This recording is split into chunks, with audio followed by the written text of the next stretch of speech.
Hello everyone, I hope you all are doing very well. तो स्वागत है आप सबका एक नई वीडियो में।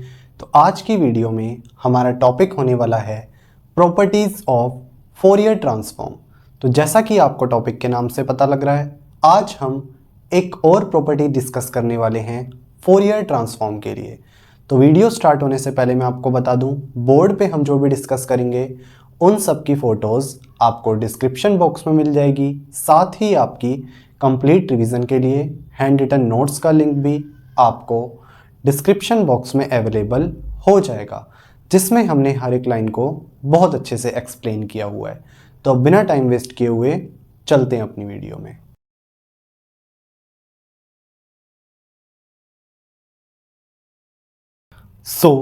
जैसा कि आपको पता है, अब तक हम 8 प्रॉपर्टीज डिस्कस कर चुके हैं फोरियर ट्रांसफॉर्म के लिए, और आज हम एक और प्रॉपर्टी डिस्कस करने वाले हैं जिसका नाम है कन्वोल्यूशन इन टाइम प्रॉपर्टी। तो समझते हैं कन्वोल्यूशन इन टाइम प्रॉपर्टी हमें क्या कहती है। अकॉर्डिंग टू दिस प्रॉपर्टी, अगर हमारे पास दो time domain signals x1t and x2t के लिए फोरियर ट्रांसफॉर्म्स हैं x1j omega and x2j omega, तो जो x1t और x2t का कन्वोल्यूशन होगा उसके लिए फोरियर ट्रांसफॉर्म होगा x1j ओमेगा और x2j ओमेगा का मल्टीप्लिकेशन। यानी कि अगर हम दोनों सिग्नल्स को कन्वोल्यूट करते हैं तो इनका फोरियर ट्रांसफॉर्म क्या है, मल्टीप्लाई हो जाता है। ठीक है, अब देखेंगे इसका प्रूफ। तो हमें पता है किसी भी टाइम डोमेन सिग्नल xt के लिए फोरियर ट्रांसफॉर्म xj ओमेगा हमें निकालना है। तो क्या फॉर्मूला है, xj omega equals to integration minus infinity to infinity xt e raise to the power minus j omega t dt। लेकिन हमें क्या है, यहाँ पे x1t और x2t के कन्वोल्यूशन के लिए फोरियर ट्रांसफॉर्म फाइंड करना है। तो हम क्या है, xt को यहाँ पे इस एक्सप्रेशन से रिप्लेस कर देंगे। तो xj ओमेगा डैश यानी कि new value of Fourier transform क्या आएगी, integration minus infinity to infinity xt की जगह ये लिखना है हमें, यानी कि x1t और x2t का convolution into same e raise to the power minus j omega t dt। उसके बाद x1t और x2t के कन्वोल्यूशन के लिए बेसिक फॉर्मूला हमें पता है, जो क्या होता है, integration minus infinity to infinity x1 tau x2 t minus tau d tau. तो इस फॉर्मूले को हम क्या है, यहाँ पे इस जगह पे नीचे पुट कर देंगे। तो xj ओमेगा डैश क्या आएगा, integration minus infinity to infinity. उसके बाद क्या है, हमने ये इन दोनों के कन्वोल्यूशन के लिए जो फॉर्मूला है वो रख दिया, यानी कि integration minus infinity to infinity x1 tau x2 t minus tau d tau. उसके बाद ये सेम। ठीक, अब हम यहाँ पे क्या है, t माइनस टाउ को a ले रहे हैं। उसके बाद अगर हम डिफ्रेंसिएशन करते हैं both sides with respect to time t, तो क्या होगा, यहाँ पे हमारे पास t का डिफ्रेंसिएशन 1, टाउ का 0 और a का dA बाई dt हो जाएगा। तो हमारे पास dt इक्वल आ गया dA के। उसके बाद हमारे पास ये जो अंदर वाला इंटीग्रेशन है जिसके लिए हमने t माइनस टाउ को a लिया है, तो उसकी लिमिट्स को अब हमें क्या है, चेंज करना पड़ेगा विद रिस्पेक्ट टू a। ठीक है, तो कैसे चेंज करेंगे, सबसे पहले टाइम t की वैल्यू जब माइनस इन्फिनिटी है तो a क्या होगा, minus infinity minus tau, that will be minus infinity, क्योंकि इन्फिनिटी के टर्म्स में जो टाउ है वो एक बहुत स्मॉल नंबर है। ठीक है, उसके बाद सेम जब t हमारे पास इन्फिनिटी है तो a क्या होगा, infinity minus tau, that will be infinity. तो न्यू लिमिट्स आ गई माइनस इन्फिनिटी टू इन्फिनिटी, जो कि पहले के जैसे ही है। तो अब xj ओमेगा डैश को हम क्या लिख सकते हैं, integration minus infinity to infinity. उसके बाद इस ब्रैकेट में हम क्या है, x2 t माइनस टाउ की जगह लिखेंगे x2a।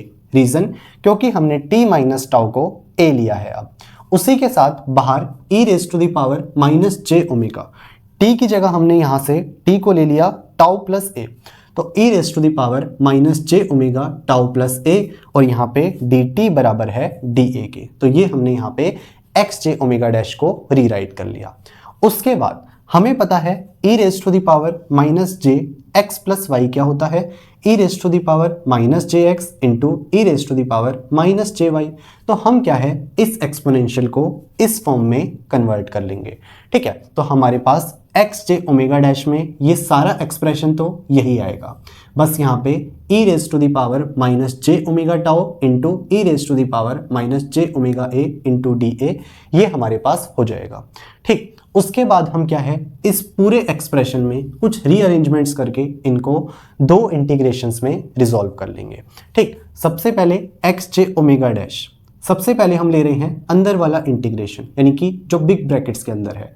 तो integration minus infinity to infinity क्या है x1 टाउ इंटू, इसके साथ हम ले रहे हैं e raise to the power minus J omega tau और डी टाउ यहाँ पे है मल्टीप्लीकेशन में। अब बाहर वाला इंटीग्रेशन लेंगे माइनस इन्फिनिटी टू इन्फिनिटी, क्या बचा था यहाँ पे x2a और यहाँ पे e raise to the power minus J omega a d a. अब हम क्या है अगर इन दोनों इंटीग्रेशंस वाले एक्सप्रेशन को कंपेयर करें इस बेसिक एक्सप्रेशन के साथ, सबसे पहले देखते हैं ये x1 टाउ वाला एक्सप्रेशन। तो यहाँ पे अगर हम इन दोनों में देखते हैं तो क्या डिफरेंस आ रहा है, डिफरेंस सिर्फ इतना है कि यहाँ पे हमारे पास इंटीग्रेशन हो रहा है with respect to time t, जबकि यहाँ पे हमारे पास इंटीग्रेशन हो रहा है with respect two variable tau. और ये जो हमारे पास इंटीग्रेशन जिसके टर्म्स में हो रहा है इसका कुछ भी इफेक्ट नहीं पड़ता फोरियर ट्रांसफॉर्म के ऊपर, यानी कि इसको हम क्या है एक्स जे ओमेगा की फॉर्म में लिख सकते हैं। उसके बाद यहाँ पे हमारे पास xt है, जबकि यहाँ पे हमारे पास x1 टाउ है। तो xt के लिए अगर फोरियर ट्रांसफॉर्म x जे ओमेगा है तो x1 टाउ यानी कि x1 t के लिए फोरियर ट्रांसफॉर्म क्या है x1 जे ओमेगा। तो इसकी जगह हम लिख सकते हैं x1 जे ओमेगा इनटू, ठीक है, यहाँ पे हमारे पास इसको और इसको कंपेयर करें तो डिफरेंस कहाँ आ रहा है, वेरिएबल a में हो रहा है वहां पे इंटीग्रेशन और यहाँ पे टाइम t की टर्म्स में हो रहा है, जिसका अफेक्ट कुछ भी नहीं पड़ता फोरियर ट्रांसफॉर्म के ऊपर। डिफरेंस खाली इतना है कि यहाँ पे x2a के लिए फोरियर ट्रांसफॉर्म हमें चाहिए, जो क्या है x2t के लिए जो है x2 जे ओमेगा, यानी कि x2 जे ओमेगा। तो x1 जे ओमेगा इंटू x2 जे ओमेगा हमारे पास आ गया एक्स जे ओमेगा डैश, और एक्स जे ओमेगा डैश क्या है x1t और x2t के कॉन्वोल्यूशन के लिए फोरियर ट्रांसफॉर्म की वैल्यू।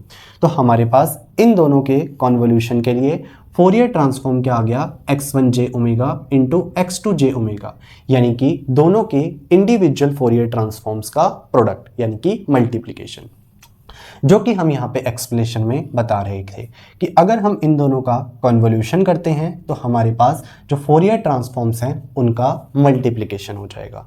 तो यही हमारे पास कॉन्वोल्यूशन इन टाइम प्रॉपर्टी कहती है कि दो सिग्नल्स के लिए अगर फोरियर ट्रांसफॉर्म्स ये हैं तो इनका हम कॉन्वोल्यूशन करेंगे तो इंडिविजुअल फोरियर ट्रांसफॉर्म्स का प्रोडक्ट हो जाएगा। ये थी हमारे पास कॉन्वोल्यूशन इन टाइम प्रॉपर्टी, जिसको हमने एक्सप्लेन भी कर लिया, साथ ही इसका प्रूफ भी देख लिया। सो आई होप आपको आज का लेक्चर समझ आया होगा। बाकी आप नीचे दिए नोट्स पढ़ेंगे, आपको और अच्छी अंडरस्टैंडिंग मिलेगी। तो आज की वीडियो में इतना ही, मिलते हैं आपसे नेक्स्ट वीडियो में। Till then peace out, thank you.